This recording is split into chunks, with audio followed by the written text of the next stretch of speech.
Good morning students. आज हम करेंगे सूर्यकांत त्रिपाठी निराला जी द्वारा रचित कविताएं उत्साह और अट नहीं रही है।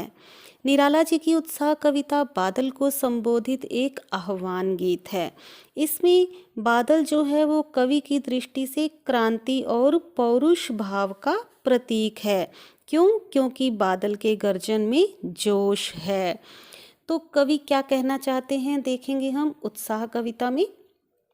बादल गरजो घेर घेर घोर गगन धाराधर ओ, ललित ललित काले घुंघराले बाल कल्पना कैसे पाले, विद्युत छवि उर में कवि नव जीवन वाले, वज्र छिपा नूतन कविता फिर भर दो बादल गरजो। कवि कहता है कि हे बादल, तुम गरज गरज कर सारे विस्तृत आकाश में छा जाओ। ललित ललित काले घुंघराले बाल कल्पना कैसे पाले, जैसे एक बालक के सुंदर घुंघराले बाल होते हैं वैसे ही बादल होते हैं घुंघराले। विद्युत छवि उर में कवि नवजीवन वाले, तो तुम एक कवि के समान हृदय में बिजली की चमक जैसे उत्साह से पूर्ण हो। वज्र छिपा नूतन कविता फिर भर दो बादल गरजो।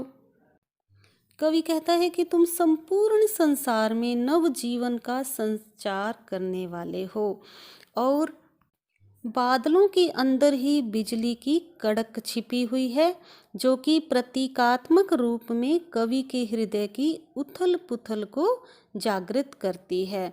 अर्थात आम जन के अंदर क्रांति के ओजस्वी स्वर को जागृत करने के लिए कवि बादल को गरजने के लिए प्रेरित करता है। विकल विकल उन्मन थे उन्मन विश्व के निदाघ के सकल जन, आए अज्ञात दिशा से अनंत के घन, तप्त धरा जल से फिर शीतल कर दो बादल गरजो। शब्दार्थ देखेंगे। विकल अर्थात व्याकुल, उन्मन अर्थात अनमना मन ना लगना, निदाघ अर्थात गर्मी का ताप, और अनंत अनंत अर्थात जिसका कोई अंत ना हो। तो कवि क्या कहना चाहता है?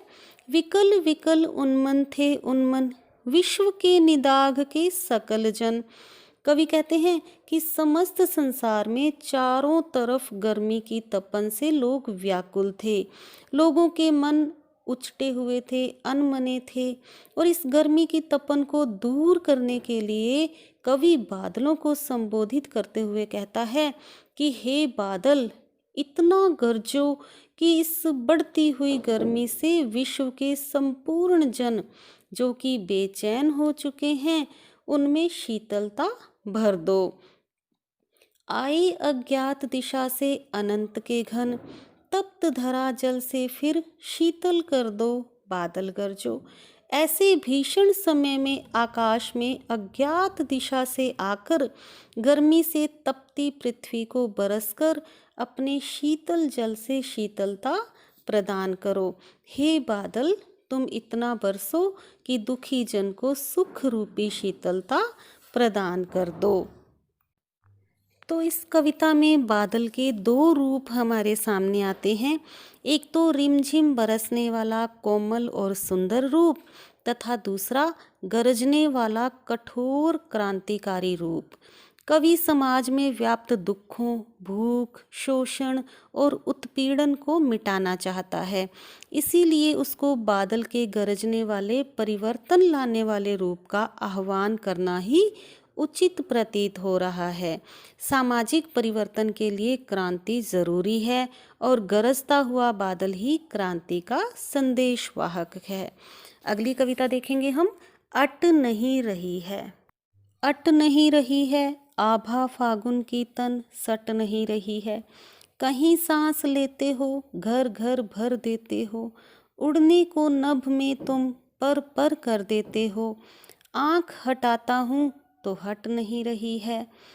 पत्तों से लदी डाल, कहीं हरी कहीं लाल, कहीं पड़ी है उर में मंद गंध पुष्पमाल, पाट पाट शोभाश्री पट नहीं रही है। शब्दार्थ देखेंगे पहले। अट अर्थात समाना, छा जाना। आभा, आभा अर्थात कांति। और फागुन, फाल्गुन का महीना, जब होली का उत्सव वाला महीना होता है ना, उसे कहते हैं फाल्गुन। और सटना अर्थात सीमित होना। पर अर्थात पंख, पंख, पंखों से भरा। नभ अर्थात आकाश। और पाट, पाट अर्थात स्थान, स्थान पर। आगे देखेंगे इसमें, कवि जो है वसंत ऋतु में आने वाले फागुन मास की प्राकृतिक शोभा का वर्णन कर रहा है। कवि कहता है कि फागुन मास का यह असीम सौंदर्य इतना विविध और व्यापक है कि आंखों में समा नहीं पा रहा है। लगता है कि प्रकृति के शरीर में न समाने वाली यह कांतिमयी शोभा बाहर निकली पड़ी है। देखें, अट नहीं रही है आभा फागुन की तन, सट नहीं रही है कि फाल्गुन की जो शोभा है वह दिल में समा नहीं रही है, मन में समा ही नहीं रही है। कहीं सांस लेते हो, घर घर भर देते हो, उड़ने को नभ में तुम पंख पर कर देते हो। कवि कहना चाह रहा है कि फाल्गुन की सुगंधित वायु से घर घर जो है वो भर गया है। और जो इस बसंती के मौसम में उड़ान भरते पक्षियों के कारण सारा आकाश भी पंखमय हो रहा है। आंख हटाता हूँ तो हट नहीं रही है। जिस तरफ से भी आंख हटाना चाहता हूँ, प्रकृति को ना देखूं, लेकिन मेरी आंखें हट ही नहीं रही हैं, क्योंकि फागुन की शोभा है ही इतनी आकर्षक। पत्तों से लदी डाल, कहीं हरी कहीं लाल, कहीं पड़ी है उर्मी मंद गंध पुष्पमाल। पाट पाट शोभा श्री पट नहीं रही है।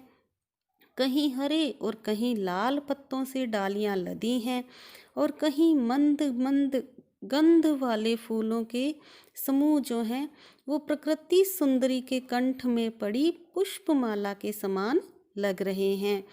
फागुनी प्राकृतिक शोभा ने हर जगह पर इतनी सुंदरता दे डाली है कि वो समा ही नहीं रही है। तो यह थी फाल्गुन की शोभा पर अट नहीं रही है कविता। अगली वीडियो में फिर मिलेंगे, बने रहिए मेरे साथ। Thank you.